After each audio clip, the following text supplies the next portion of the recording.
E eu queria pedir atenção aqui para a comunidade do Diário do Centro do Mundo, porque isso daqui não é aqueles assuntos que podem passar batido, de maneira alguma. Essa moça da foto que vocês estão vendo chama-se Chara Fornalevics Soares. Chara Fornalevics Soares. E vocês estão vendo aqui a foto do carro dela batido numa cerca. Pois bem, numa cerca. Na madrugada deste sábado, a Charla Fornalevics Soares, de 23 anos, perdeu o controle do seu carro, um Volkswagen Nivus, e bateu violentamente contra o alambrado que protege o Palácio do Jaburu. Para quem não sabe, residência oficial do vice-presidente da República, Geraldo Alckmin. Vamos voltar para a foto. Eu já quero começar por aqui, porque muita gente diz que é mimimi sempre que se toca nesse assunto. Mas eu vou perguntar para vocês, se essa pessoa aqui fosse pobre ou preta e pobre, e tivesse batido o carro na cerca da residência oficial do vice-presidente da República, coloquem no chat aí para mim o que aconteceria com essa pessoa, se fosse pobre, preta ou preta e pobre. O que aconteceria com essa pessoa, sabendo tudo o que tem acontecido ultimamente com a PM em relação a pretos e pobres? Pois bem, o que será que aconteceu? Embriagada e sem habilitação, a jovem confrontou seguranças do Gabinete de Segurança Institucional, GSI. Confrontou, embriagada e sem habilitação. Vamos piorar a situação, chat? Imagine se fosse pobre, preto, sem habilitação e confrontasse o GSI. O que aconteceria? Tentou fugir pedindo um motorista de aplicativo e exigiu que policiais acionassem seus contatos influentes para evitar prisão. Levou gritos, algemas, mas saiu viva, diferentemente de tantos jovens negros que sequer têm a chance de serem levados a uma delegacia. Esse texto que eu estou lendo para vocês é de autoria do Kiko Nogueira. O caso expõe, mais uma vez, como o tratamento da polícia militar varia de acordo com a cor de pele e o CEP do envolvido. Na delegacia, vai piorar. Ela se exaltou, gritou, xingou policiais, resistiu às ordens, pediu ajuda a um assessor parlamentar da Câmara dos Deputados, que ainda durante a madrugada enviou um emissário com um envelope contendo 15 mil em espécie para cobrir a fiança. Assim, a jovem que ostenta nas redes sociais viagens a Dubai e destinos paradisíacos do Brasil saiu sem grandes consequências. Acionou um assessor parlamentar que mandou 15 mil reais para a delegacia para pagar a fiança para ela não passar uma noite lá. A abordagem contrasta com cenas que se repetem em operações policiais nas periferias do país. Jovens negros são alvejados por muito menos. Um gesto brusco, um objeto no bolso, uma moto sem placa, casos como o de Genivaldo de Jesus Santos, morto asfixiado dentro de uma viatura da PRF em 2022, ou de João Pedro Matos, assassinado pela polícia dentro de casa aos 14 anos, ilustram como a presunção de periculosidade pesa para quem tem pele escura. Chara se recusou a fazer o teste de bafômetro, mas a embriaguez foi constatada pelos policiais. Mesmo alterada, conseguiu um desfecho sem violência. Já nas comunidades, a PM muitas vezes age primeiro e pergunta depois. O resultado são execuções disfarçadas de confrontos, operações que terminam com dezenas de corpos e investigações arquivadas sem punição. O caso da jovem embriagada que derrubou a cerca do Palácio do Jaburu sem levar um tiro não é um ponto fora da curva, mas um reflexo do racismo estrutural e do privilégio de classe. Se o nome fosse outro, se a pele fosse mais escura, o título desta matéria seria bem diferente. O título da matéria é: se fosse preta e pobre, teria sido fuzilada. Mas antes de conversar com o Walter, que eu já estou louco para escutar ele, nós vamos também, Walter, colocar aqui o Instagram da moça. Tá? Vamos colocar o Instagram da moça para ver do que se trata. Pois então, aqui do que se trata. Paraísos, fotos paradisíacas, olha aí, foto no deserto, grandes mansões, grandes praias. Aí, a foto. É isso. 15 mil de um assessor, fiança paga, Vida boa, hein?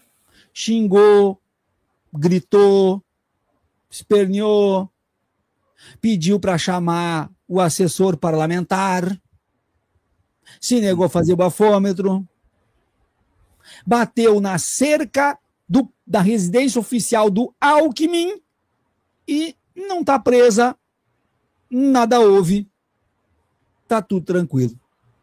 Walter Lippmann, meu caro, tu pesquisa já há um bom tempo, há mais tempo do que eu, é um especialista em Frantz Fanon, eu acho que o maior, se não o maior, um dos maiores especialistas em Frantz Fanon desse país, e te conheci no coletivo Fanon, que tu mantinhas e que tu fundastes. Desculpa trazer a informação aqui ao vivo, mas tu é pai de uma menina negra, conhece muito bem essas relações.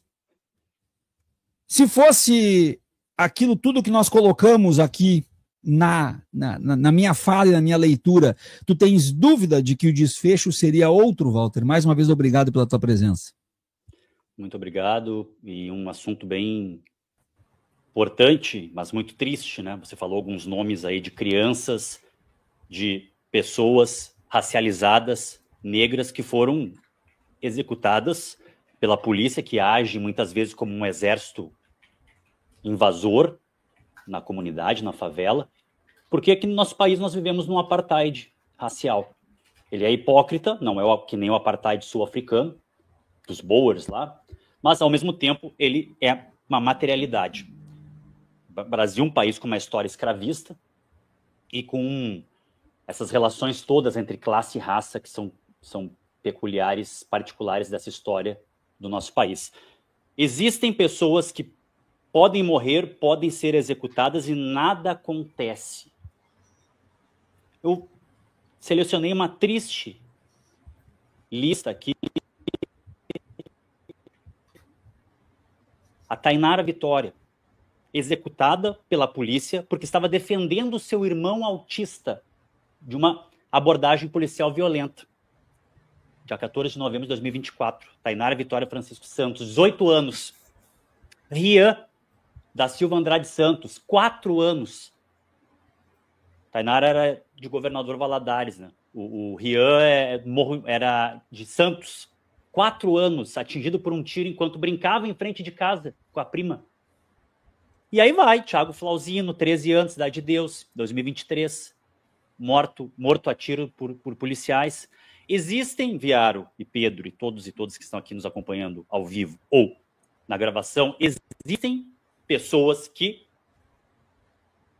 podem morrer. O Fanon tem uma passagem sobre isso lá nos anos 60, mas que está muito atual. Ele fala que no bairro do colonizado, num bairro negro, por exemplo, no gueto, vive-se e morre, não se sabe do que, não se sabe quando e onde. Então, é o que aquele seguidor do Fanon, né, influenciado do Fanon, chamado Achille Mbembe, chama de necropolítica. Esse termo foi muito alargado, foi usado de um modo impreciso muitas vezes, mas ele tem essa concepção. Existem certas populações, certos corpos, ele é um Foucaultiano, ele tem essa influência, né, na sua obra também, não só Fanon, certos corpos racializados podem morrer, e não há problema nisso. Inclusive, há certas acumulações com a morte. Vejam vocês as condições sociotécnicas do genocídio na Palestina pelo governo israelense.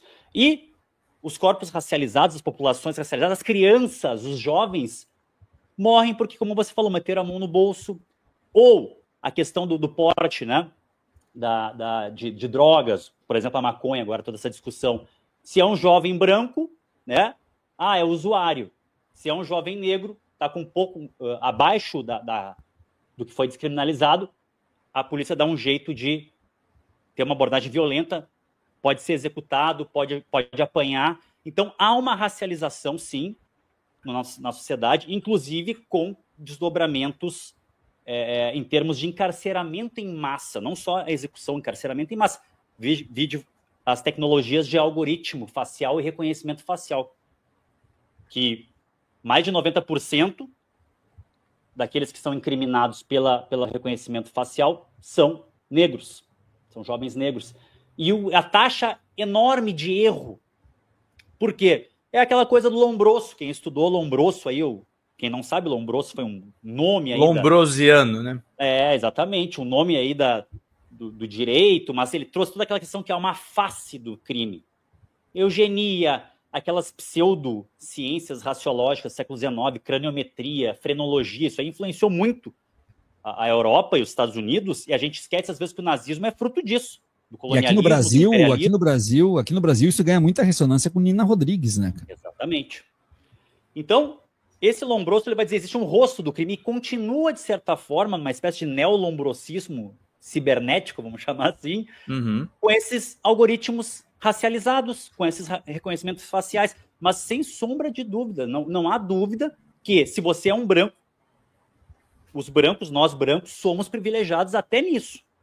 Claro. Né? A questão de, por exemplo, né, eu fui professor muito tempo num bairro da periferia aqui de Porto Alegre, na Restinga. Tá? Salve aí, um abraço para o pessoal da Escola Pasqualini e Dolores, Restinga Nova. E lá as mães falavam para os filhos, muitas vezes para os alunos, olha, não anda de capuz. O jovem negro de capuz, ou toda essa rotina que uma mãe negra de um jovem negro, o medo que seu filho não volte, não faça gestos bruscos, ande com documento.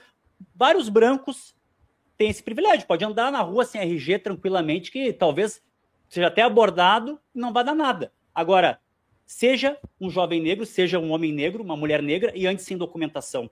Ou porte uma pequena quantidade de algum tipo de droga, maconha, o que for.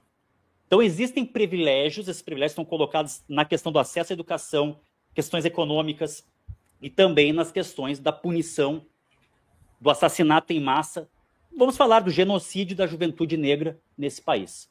Abordagens violentas, execuções, forjam, né, situações, colocando arma, ajeitando a cena do crime para... Então é isso, né? É uma polícia que age como um exército invasor, uma espécie de colonialismo interno, o que ocorre nessa sociedade racializada, racista e preconceituosa.